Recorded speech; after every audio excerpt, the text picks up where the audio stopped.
오늘 우리들에게 주시는 하나님의 말씀은 신명기 13장 12절로 18절 말씀입니다. 우리 다 함께 봉독하겠습니다. 내 하나님 여호와께서 내게 주어 거주하게 하시는 한 성읍에 대하여 내게 소문이 들리기를 너희 가운데서 어떤 불량배가 일어나서 그 성읍 주민을 유혹하여 이르기를 너희가 알지 못하던 다른 신들을 우리가 가서 섬기자 한다 하거든 너는 자세히 묻고 살펴보아서 이런 가증한 일이 너희 가운데 있다는 것이 확실한 사실로 드러나면 너는 마땅히 그 성읍 주민을 칼날로 죽이고 그 성읍과 그 가운데 거주하는 모든 것과 그 가축을 칼날로 진멸하고 또 그 속에서 빼앗아 차지할 물건을 다 거리에 모아놓고 그 성읍과 그 탈취물 전부를 불살라 내 하나님 여호와께 드릴지니 그 성읍은 영구히 폐허가 되어 다시는 건축되지 아니할 것이라. 너는 이 진멸할 물건을 조금도 내 손에 대지 말라. 그리하면 여호와께서 그의 진노를 그치시고 너를 긍휼히 여기시며 자비를 도하사 내 조상들에게 맹세하심 같이 너를 번성하게 하실 것이라. 내가 만일 내 하나님 여호와의 말씀을 듣고 오늘 내가 내게 명하는 그 모든 명령을 지켜 내 하나님 여호와의 목전에서 정직하게 행하면 이같이 되리라. 아멘. 오늘도 주님의 은혜가 여러분의 삶에 가득하기를 축복하고 축원합니다. 제가 몇 년 전에 한 1년 반 정도 매주일 강단에 설 때마다 강력한 영적인 도전을 받았습니다. 그래서 매주일 아침만 되면 저의 기도는 주님 저에게 평안함과 담대함을 허락해 주옵소서 하는 기도였습니다.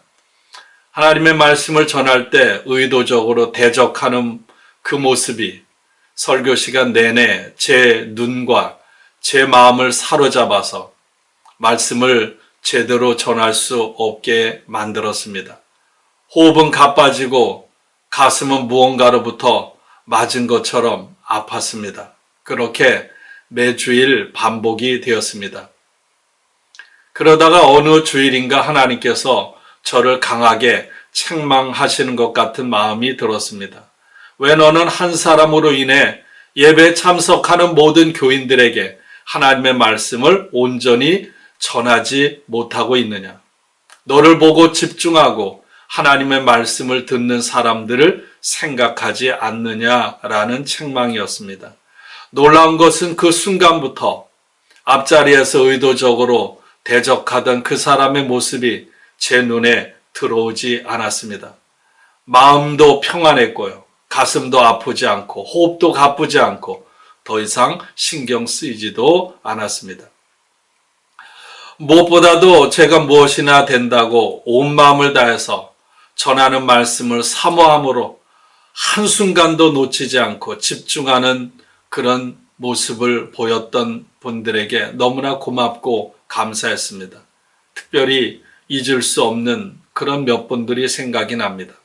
마치 예수님 앞에 나와서 무릎을 꿇고 눈물로 먼지 묻은 예수님의 발을 닦고 머리털로 닦은 다음에 그 발 위에 향유를 부었던 여인과 같이 저는 늘 감사하고 있습니다. 물론 제가 사역하고 살아가는 힘의 원천은 하나님의 은혜입니다. 그리고 만나교회라고 하는 신앙 공동체 안에서 여러분들의 기도와 사랑을 힘입고 살아가고 사역하고 있습니다. 그러면서도 마음에는 여전히 브리스길라와 아굴라와 같이 소중하게 남아있는 분들 잊을 수가 없습니다. 오늘 말씀은 다른 신들을 조차 섬기자고 하는 유혹과 게임과 선동과 부추김을 받을 때 그 꼬임에 넘어가지 말라는 것입니다. 신명기의 10계명의 두 번째 계명은 우상을 만들지 말고 절하지 말고 섬기지 말라고 하는 우상 숭배 금지에 대한 명령입니다. 그리고 저희들이 주일부터 신명기 12장 29절부터 오늘 신명기 13장 18절까지는 그 2계명, 우상을 숭배하지 말라고 하는 그 10계명의 두 번째 계명에 대한 자세한 해설입니다. 하나님의 명령은 이스라엘 백성들이 하나님이 아닌 다른 우상을 섬기고 예배하려고 하는 유혹과 부추김에 대해서 아주 단호하게 거절하고 거부하고 있습니다. 그러므로 이스라엘 백성들이 하나님의 은혜로 하나님이 주시는 가나안 땅에 들어가서 살 때 이스라엘 백성들은 이방 족속들이 하는 것처럼 하나님께서 꺼리시고 가증히 여기시는 일을 저질러서는 안 된다는 것입니다. 이렇게 신명기 12장 29절부터 오늘 신명기 13장 18절까지의 말씀은 우상을 숭배하고 부추기는 그런 사람들의 선동에 대해서 어떻게 대응해야 하는지, 그들을 어떻게 처리해야 하는지에 대해서 몇 가지를 예를 들어 가르치고 있습니다. 먼저 12장 30절엔 자기 자신에 대해서, 그리고 13장 1절은 어떤 선지자나 꿈꾸는 자에 대해서, 그리고 13장 6절에서는 가족이나 친구에 대해서, 그리고 오늘 13장 13절에는 한 성읍, 한 동네 안에서 사람들로 하여금 우상을 숭배하도록 그렇게 유혹하는 불량배에 대해서 말하고 있습니다. 주제는 한 가지입니다. 다른 신을 쫓아 섬기자라고 유혹하고 충동하고 부추긴다는 거죠. 먼저는 개인에서부터 시작합니다. 내 안에서 시작된 그런 유혹과 충동의 목소리, 내가 하나님보다 눈에 보이는 아론과 백성들이 금송아지를 만들어서 눈에 보이고 손으로 잡을 수 있는 하나님을 섬기고자 했던 것처럼 내 마음에서부터 그런 유혹과 충동이 일어나요. 그리고 그것이 밖으로 드러납니다. 어떤 선지자를 꿈꾸는 자를 시작으로 해서 형제, 자녀, 아내, 친구로 확대됩니다. 더 나가서 온 성읍, 성내로 퍼져나가고 있는 것을 보게 되죠. 이에 대한 처방입니다. 이러한 목소리를 내는 사람을 어떻게 해야 하는가? 13장 5절에 죽이라는 것입니다. 10절에서 돌로 쳐 죽이라는 것입니다. 그리고 오늘 15절 말씀에는 그 성읍에 사는 주민은 물론 모든 것, 그리고 모든 가축들을 칼날로 진멸하라는 것입니다. 진멸한다는 것은 철저하게 죽이는 것입니다. 숨쉬는 모든 것들을 다 죽이는 것입니다. 이스라엘 백성들은 그들 안에 있는 악을 제거해야만 했습니다. 여러분, 내 몸에 암덩어리가 있으면 여러분 그 암덩어리의 뿌리까지 철저하게 제거해야만 그 사람이 살아나는 것처럼 하나님의 백성으로 살기 위해서, 거룩한 백성으로 살기 위해서 이스라엘 백성들이 해야 할 일은 타협하지 않고 주저하지 않고 단호하게 그 악을 제거하는 것입니다. 악을 덮어 주어서도 안 되고 숨겨서도 안 되고 반드시 진멸해야 그것이 하나님이 기뻐하시는 일이라는 것입니다. 여러분, 민수기 25장에 보면 이스라엘 백성들이 광야 여정 중에 시딤이라는 곳에 머물렀습니다. 그곳에서 이스라엘 백성들이 모압 여인들과 음행을 했습니다. 그리고 그 모압 여인들이 이스라엘 백성들을 향해 자신의 신에게 제사할 때 이스라엘 백성들에게 와서 함께 먹고 함께 제사 드리자고 꼬였습니다. 그러자 이스라엘 백성들이 그 여인을 따라가서 함께 먹고 그들의 신들에게 절을 했습니다. 하나님께서 진노하셔서 그 일에 가담한 사람들을 다 죽입니다. 그 사건을 가리켜서 바알 부올 사건이라고 합니다. 이 일로 인해 하나님께서 이스라엘 백성들 가운데 전염병이 돌게 했습니다. 그 일로 인하여 24,000명의 백성들이 죽게 됩니다. 여러분, 이스라엘 백성들이 여호수아 6장 7장에 보면 요단강을 건너 가장 먼저 가나안 땅에 도착해서 만난 곳이 철옹성, 거대한 성인 여리고성입니다. 그러나 하나님의 능력으로 여리고성을 정복합니다. 그리고 하나님의 명령을 따라 여리고성에 있는 모든 것들을 다 진멸을 합니다. 그런데 유다 지파 족속 가운데 아간이라는 한 사람이 있었습니다. 그 아간이 하나님의 명령을 어기고 시날산의 아름다운 외투 한 벌, 그리고 은 200세겔, 그리고 50세겔 나가는 금덩어리 하나를 몰래 탐내어 가져다가 숨겼습니다. 이 일로 인하여 이스라엘 백성들이 여리고성을 정복하고 이제 3,000명의 군사를 이끌고 아주 보잘것없는 작은 성 아이를 공격하다가 아이성을 공격하다가 참패를 당해요. 이스라엘 군대가 36명이 죽고 이스라엘 백성들의 마음이 녹아서 물같이 됐습니다. 두려움에 사로잡힌 거예요. 아간이라는 한 사람의 범죄로 인해 이스라엘 백성들은 아이성 앞에서 패배했고 아이성 앞에서 그들은 철저하게 좌절하고 절망하고 무너질 뻔했습니다. 그렇습니다. 오늘도 옛날도 한 사람의 범죄는 한 사람으로 끝나지 않아요.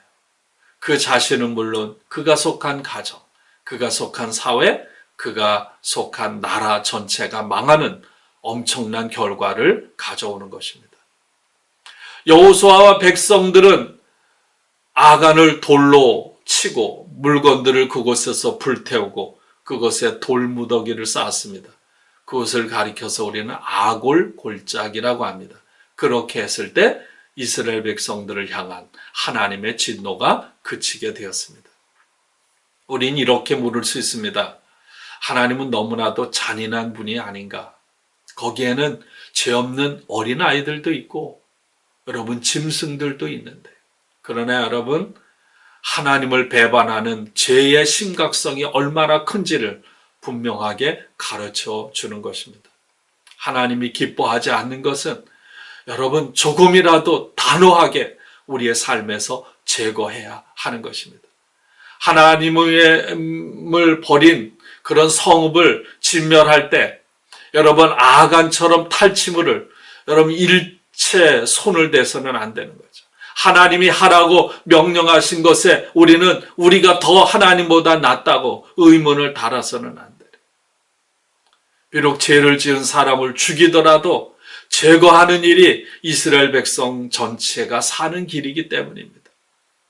이스라엘은 여호와 하나님의 말씀을 듣고 하나님께서 오늘날 명령하시는 모든 명령을 지키는 삶을 살아야만 합니다. 그럴 때 하나님께서 자비와 긍휼을 베풀어 주시고 하나님께서 주신 땅에서 번성하며 오래도록 축복을 누리며 살 수 있게 되는 것입니다. 사랑하는 여러분, 우리가 살아가다 보면 하나님을 섬기는 생활이 결코 만만하지 않다는 것을 경험합니다. 여기에 저기에서 수많은 유혹과 꾀의 소리들이 쏟아져 옵니다. 신명기 6장 5절 쉐마라고 하는 이스라엘 신앙의 핵심입니다. 너는 마음을 다하고 뜻을 다하고 힘을 다하여 내 하나님을 사랑하라. 하나님은 우리의 모든 것을 받으시기를 원하십니다. 사랑한다는 것은 100%를 요구하시는 100%가 아닌 것은 사랑이 아니에요. 그래서 99%의 순종도 불순종이라는 말이 있습니다. 어떻게 하는 것이 하나님을 온전하게 사랑하고 섬기는 길입니까? 하나님의 말씀, 하나님의 진리의 말씀을 붙잡는 것입니다. 우리의 신앙을 마치 기차에 비유한다면 엔진의 능력이 뒤에 붙어있는 객차의 수를 결정합니다. 아무리 뒤에 붙어있는 객차가 좋고 많다고 할지라도 앞에서 그 객차를 끌어주는 기관차가 없으면 아니면 그 기관차가 성능이 약하면 그 객차를 끌고 갈 수가 없는 거예요. 우리의 신앙도 마찬가지예요.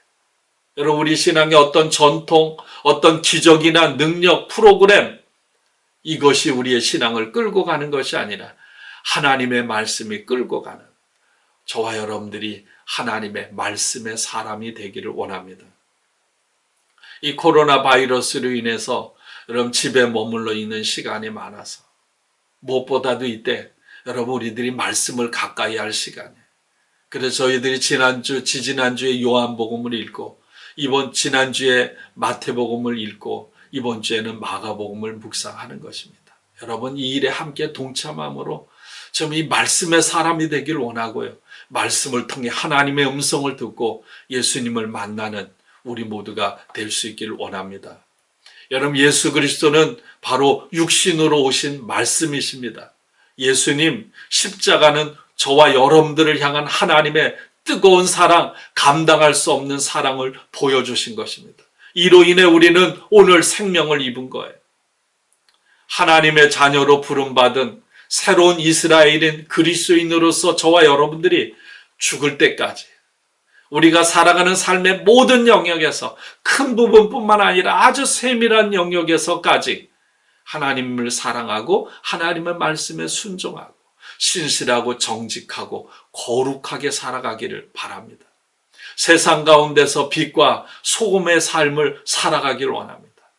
세상의 죽음을 가져오는 나쁜 누룩이 아니라 세상의 어둠을 몰아내고 여러분 부패를 막아주고 맛깔스럽게 하고 아름답게 만드는 빛의 역할, 소금의 역할을 감당하는 우리 모두가 되기를 주님의 이름으로 축원합니다. 한편에는 죄의 심각성을 깨닫고 날마다 예수님의 십자가의 은혜 앞에 납작 엎드려 그분의 은혜를 구하며 두렵고 떨림으로 살아가고 또 한편으로는 예수님의 십자가의 은혜와 사랑을 받은 자녀로서 기쁨과 감사함으로 이런 감격 속에 살아가는 저와 여러분들이 되기를 주님의 이름으로 축원합니다. 오늘도 주님 안에서 하나님의 말씀을 붙잡고 말씀에 순종하며 승리의 삶을 살아가시기를 주님의 이름으로 간절히 축원합니다. 이 시간 우리 함께 기도하겠습니다.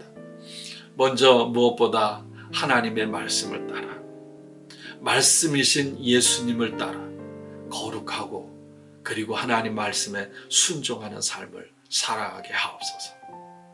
만나의 모든 성도들이 어떤 상황 가운데서도 믿음으로 어려움을 잘 이겨내고 승리하게 하옵소서. 코로나 바이러스로 인해 온 세상에 하나님의 거룩한 뜻이 이루어지게 하여 주옵소서. 주변에 고통당하는 사람들을 치유해 주시고 선교사님들의 사역 위에 하나님께서 함께하여 주옵소서. 우리 오늘 이 말씀을 기억하며 기도 제목을 가지고 함께 기도하겠습니다. 함께 기도합니다.